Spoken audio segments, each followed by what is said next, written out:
So if you want to build yourself a PC and your budget is roughly around $750 and you want to know if you can actually even build a PC for that amount, let me tell you, you can have yourself a beast of a creator PC. Want to know which parts to choose, what parts not to choose, and perhaps your budget allows you to stretch it to around $1,300?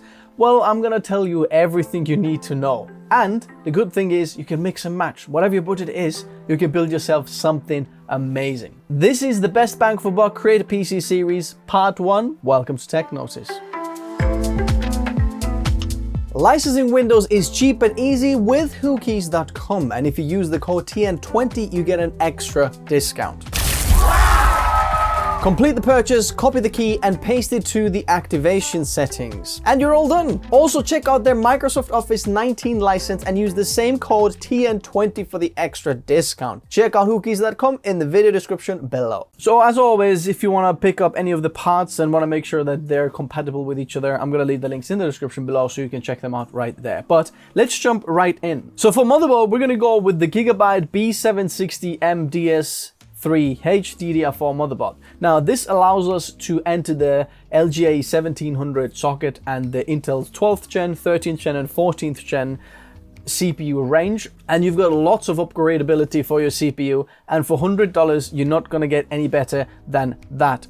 We've got pretty good IO, we've got 2 M.2 slots, so if you want to upgrade your storage you can do that, so you can have one for OS and one from your programs or projects and so on. You've got pretty good LAN, you've got USB-C port as well in the back, and this is a DDR4 motherboard, which means that you might have DDR4 lying around, or you can get some extremely cheap RAM options out there. And because Intel's 12, 13, 14 gen supports DDR4, this is going to be a great pick for you. By the way, this motherboard is about $10 cheaper than what I'm usually seeing on Amazon. So before going to the CPUs, very important note here. Since recording this video, there actually have been some issues reported with Intel's 13 and 14th gen platform, which kind of put a spanner on this series of videos, but I have upgraded the actual links and some of the talkings you'll see in a minute if you don't feel comfortable going with the 13th gen. If you don't know what the issue is, I highly recommend going and checking out the video. But now you also have Ryzen upgrade options in the video description below as well. Now the note here is that the Ryzen option is a little bit more expensive, between $90 to $100 more expensive, and a little bit slower in performance. But the good side of Ryzen is that you have a huge upgrade path and you don't have to worry about the potential instability issues. Now if you go with the Ryzen CPU option, you're going to have to change the RAM and the motherboard as well, and that's what makes this budget and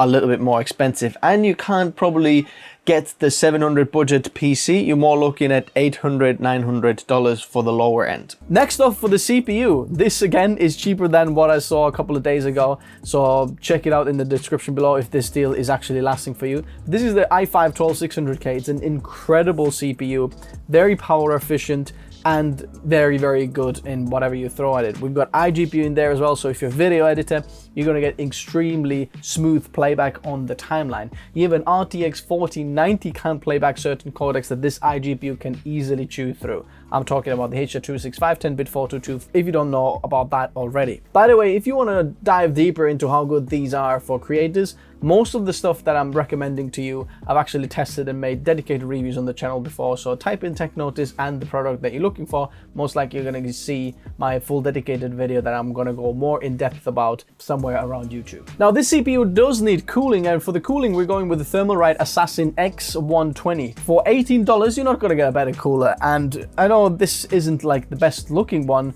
but it's going to be plenty for this CPU and even an upgrade if you wanted to. It's a very, very good cooler, and I definitely recommend this one. I can see a lot of people have bought this since the last year when we did this series. Next off, the SSD, and this does support the M.2 SSDs, and this is a PCIe Gen 3 X4 NVMe, and this goes for around $56. And honestly, at this price point, any NVMe for your operating system and programs for this price point is very, very good. Now, if you can find something better for this, I highly recommend checking out my SSD guides, where I'm going to talk about all the different SSD and budget versions and so on. Check out this one or the WD Blue SN580, because that might be even better. Actually, just looking at the price pricing of the WD Blue SN580, and I think you should go with that one instead, because it is $58, a couple of dollars more expensive, but you're going to get so much better speed, so much better performance. So as you can see, it's worth checking out the SSD guide and what the actual hierarchy of the different SSDs are in that video.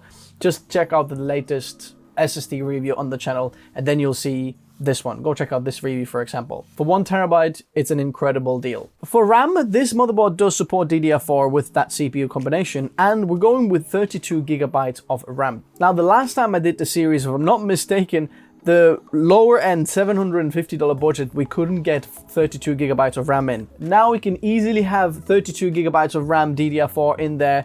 It's really, really good. I highly recommend not going lower than 32 gigabytes of RAM as a creator, because all the applications are going to use a lot of RAM, and even 16 gigabytes is going to be not enough. 32 gigabytes, I think, is the minimum what you should go for these days. And for $49, I think you're gonna get even some RGB, if I'm not mistaken. Now the exciting part, the GPU. And for this, I'm actually gonna go probably something a little bit more controversial, which is the Sparkle A750. Now, for video editors, this is gonna be incredible GPU, and it's gonna offer you really good timeline playback, a very smooth experience, very good. For the price, you're not going to get something better. Go have a look at the review and GPU guide on the channel. You can see this guy is absolutely insane.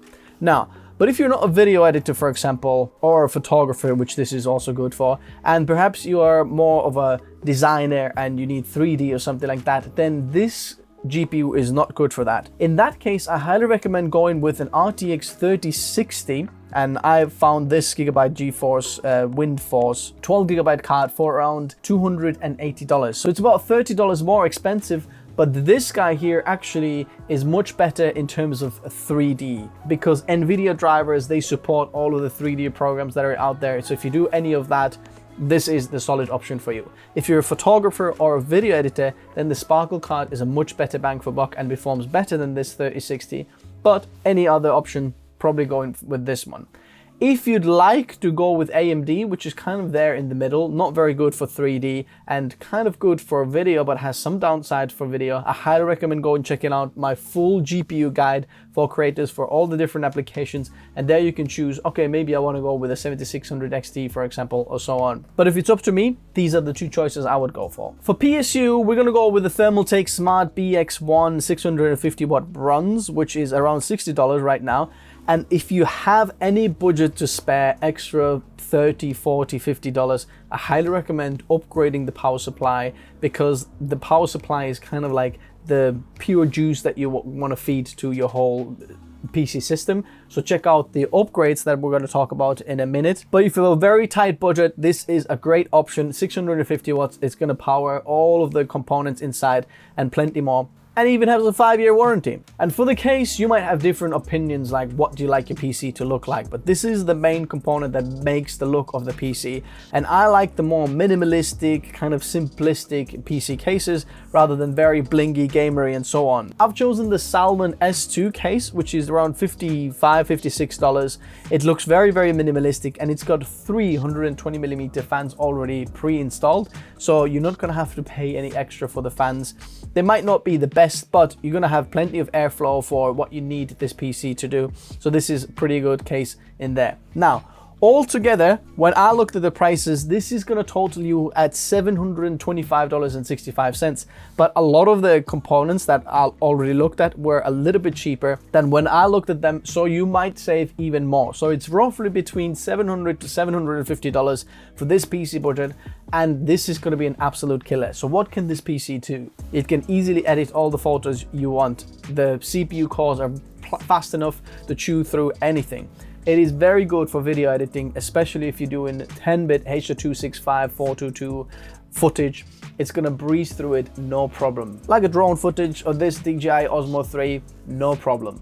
If you want to do 3D and go with the NVIDIA GPU, it's going to be very good for that as well. Honestly, I am very surprised how much performance you can get out of just $700 to $750. I am super excited about the lower end budget end stuff. When you get higher end stuff and the budget gets unlimited, it's kind of not as exciting as these lower end ones. So this is absolutely insane.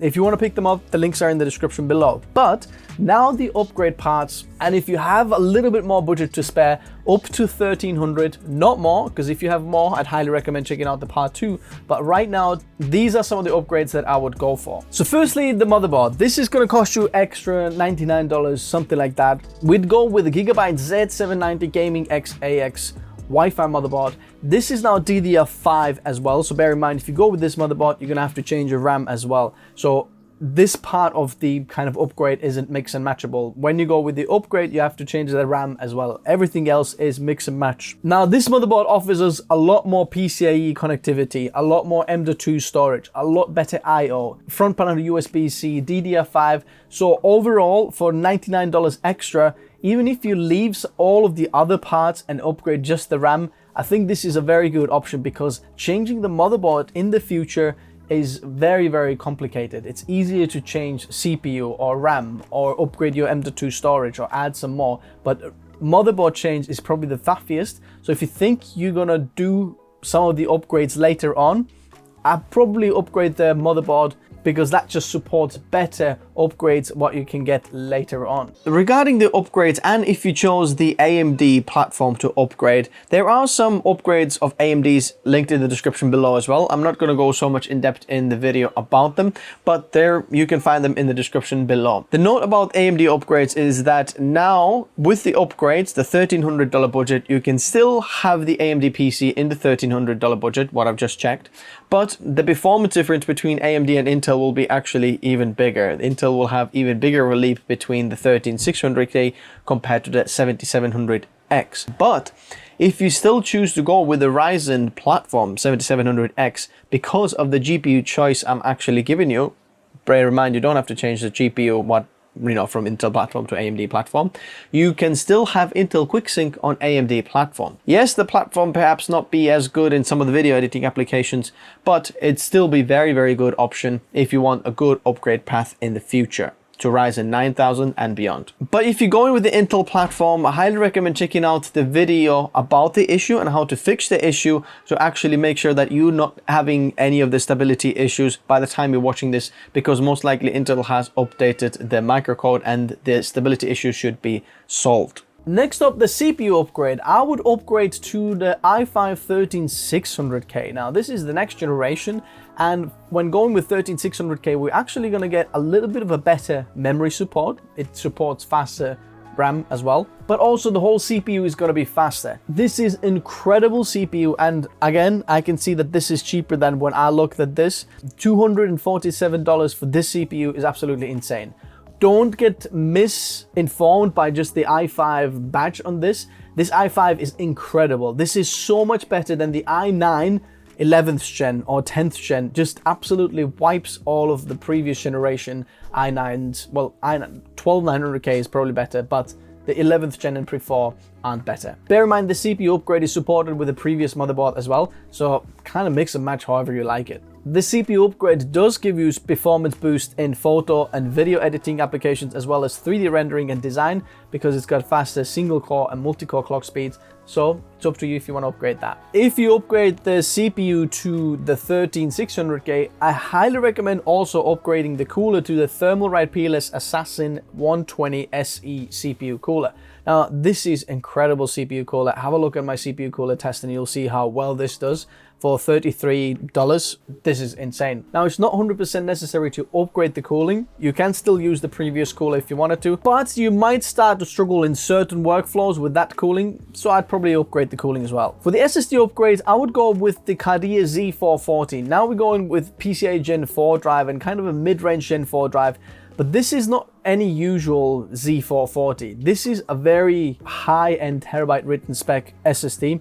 So if you are a creator that loads a ton of assets to them all the time, in other words, you can fill this drive every single day, 1 terabyte of this for the next 5 years, and you still be completely fine within warranty. That is absolutely insane spec. That is like 3 times better than Samsung offers, what Western Digital offers. It's so much better. That SSD is supported also on the previous motherboard, and you can use this as your project drive, OS drive, cache drive, whatever one. It's a very good option of an upgrade. And not too expensive, only $76 for 1 terabyte. Now, I would probably leave the WD Blue SN580 as one of the drives. I'd move the Cardia one as the project drive and the SN580 here as the operating system drive, and that's how I would label it, because I want the assets to be in quite a fast drive, but then programs to run on this will be fine, because programs won't hit the drive as heavy in terms of big, large assets and sequential reads as the project drive. So that's how I would label them. The good thing is, if you don't want to get the secondary drive as the Z440, just get the SN580 and you'll be completely fine, and you're probably going to save extra $15, $16, something like that. Depends what the price is when you're watching this. Now, because our motherboard supports DDR5, I'd highly recommend straight away jumping to 64 gigabytes as a creator. For $1,300, you can actually fit into the budget this here, Corsair engines, DDR5, 64 gigabytes, 5200 mega transfers per second. This is a lot faster and a lot more. If you're a creator and you're doing video editing, photo editing, it's very easy to fill 32 gigabytes. 64 gigabytes is a lot more breathing room. You can have multiple programs open. You can have the Premiere Pro open as well as Media Encoder exporting at the same time if you are using Adobe products, or if you're using some other programs. I highly recommend going 64 gigabytes. You have no idea how easy it is to fill out 32 gigabytes. So I don't see any reason to actually go with 32 gigabytes when you're upgrading to DDR5 with that motherboard. I'd probably move straight away to 64 gigabytes because that budget allows you to. But it's up to you. You can get something a bit less. But as you can see, when going 32 gigabytes, the best bang for buck is not there, because it's half the capacity, but not half the price. Now, for the GPU upgrade, I'd actually recommend going with the Intel Arc A770. Now, it's not necessarily a lot more expensive GPU, but it offers you double the VRAM. 16 gigabytes of VRAM for $279, what I can see right now. That is an incredible deal. This is very good for photographers and videographers. If you're doing 3D, it's not particularly good on 3D and doesn't support a lot of the 3D creation. So if you're a 3D creator, probably go with a 3060, and I wouldn't recommend upgrading anything from 3060. It will be very good for this budget as well. But for video and photo editors, this will be great. If your timeline in Premiere Pro, for example, or in DaVinci Resolve is a little bit more complex, video editing programs love to use a lot more VRAM than 8 gigabytes, so this is a great upgrade for only $30 or something like that. If you can upgrade your PSU, go with the NMX Revolution 850 watts power supply. This is 80 plus gold, a lot better quality power supply, a lot better components used than the previous one there. Yes, it's about $40 more expensive, but you're also going to get the PCIe 5.0 cable. So later on, if you upgrade to, let's say, 40 series GPUs and you just want the one 12 volt high power connector, this already supports that because it's ATX 3.0 and PCIe 5.0 compliant, which is very good. And it's more power efficient. So when you're using this, you're actually going to save more money because it's wasting less power and has more upgradability options for the future. Now, the case upgrade is not really necessary, but if you want something a bit better quality and you have extra $20 to spare, I really like the Fractal Design Focus 2 case here. It is completely black. It's very minimal. You've got a tempered glass on the side so you can keep an eye on the components inside, but it's only $81. There's actually a few options from $69 as well. So this one is with RGB fans. So have a look at this one. It's very, very affordable and looks very good, and Fractal Design products are very good quality. So if you want, upgrade the case. Now, if you go with all of the extras, it's going to total at $1,246, which is extra $520. If you have a higher budget, don't go with any of the higher options before seeing part 2 because it kind of doesn't make sense. So this up to $1,300 budget, these are the mix and match kind of upgrades that I would go for. And whichever one you're going to choose, you're going to get incredible PC and you'd be super excited to use any of these. Now, perhaps you're watching this and thinking, look, I don't know how to build this. I don't know how to set this up. I'm gonna leave build guides and setup guides in the description below, where you can step by step follow the guides and just build it yourself. Even if you've never built the PC before, just follow that and you'll know how to do it. Now, I might be using slightly different GPU or motherboard, but the headers are exactly in the same place. It works exactly the same. So just follow the guides and you can do it. There's hundreds and even thousands of people who follow these guides, actually hundreds of thousands to be honest, who've built themselves the PC. So if that many people have done it before, you can do it as well. Just follow the links down in the description below. I'll leave everything that you need to know down there. If you enjoyed this video, hit that like button, subscribe if you haven't already, and I'll see you in the next one. Part 2 coming out very, very soon. Bye-bye.